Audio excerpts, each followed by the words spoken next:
This track is so demanding in the dry. In the wet here, we got dynamics at play that are really going to cause chaos. We came to Road Atlanta. The anxiety of waiting for that race to start was astronomical.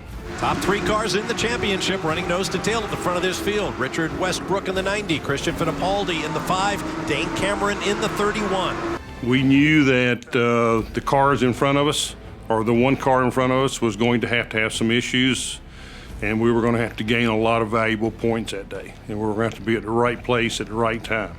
90 is an excellent team, excellent drivers, excellent team members.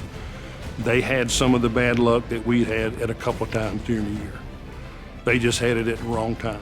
This is when Mike Rockefeller had his problem in turn 12 and eventually got the car stuck.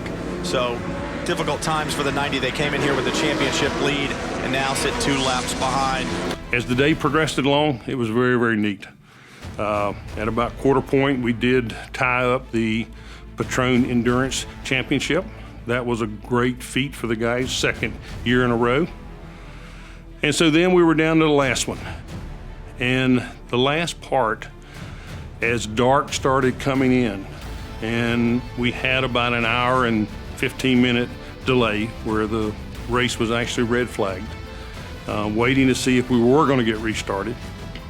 We did get restarted. And we sat there and watched the cars run into track. We watched that the drivers could not see. The rain on the backside of the track was tremendous. The water running over the track was heavy in places. We knew our drivers and every driver out there was going to the max that they could go to. And still at the same time, they were putting their lives in danger to make their cars go faster and faster. Sebastian, he pushed it to the limits. And then Joe Al got in there to finish, and he continued that push. He never gave up. He never slacked off. He never said, I'm quitting. He never said, it's too bad to run. He did say it was bad, and which we understood that, but he continued trying, and even up to the last minute, he was ready to go again. He would not have backed off, and he would have put that number 5 Corvette right out there in the lead again. We knew he would. We were all sitting in a pit box, and we had that last caution called. And we were sitting there waiting to see what was going to happen. It was getting darker, it was raining harder, and it was kind of funny. I was sitting under the tarp at the back of the pit stall watching the computers, and I heard them call the checker flag. They said, cars, take the checkered flag. And there was about 4 of us underneath there, and nobody moved. And it was just like as if I was the only person heard it. So rather than jump up, I sat there to wait to see if anybody else had heard the same thing I had heard, or I had made myself hear that. And then when they said it the second time, it was quite a relief to everybody. And then we all knew that we had won. We had won both championships.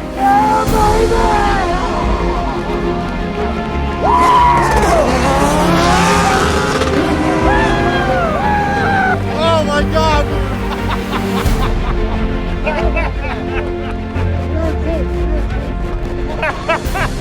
Thank you.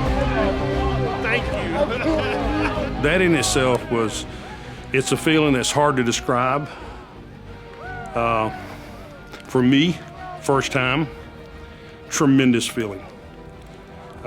You want to hoop and holler and say all the things that you felt all year and get rid of all the anxiousness and the frustration that you've had during the year. Because anybody who says they weren't frustrated at times during the year probably isn't telling everything.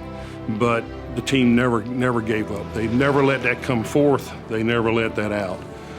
But it was over, and our drivers were safe in a day that I think was the hardest race we had of the year. Not just from being 6 points down and knowing that we had to do everything correctly. They had to do everything right. They had to be safe about it. They couldn't miss a lick. The drivers could not make a single mistake, and nobody made any errors whatsoever. Our sister car, the 31, I can't say enough for them. Dane, Eric, Max, they did a great job.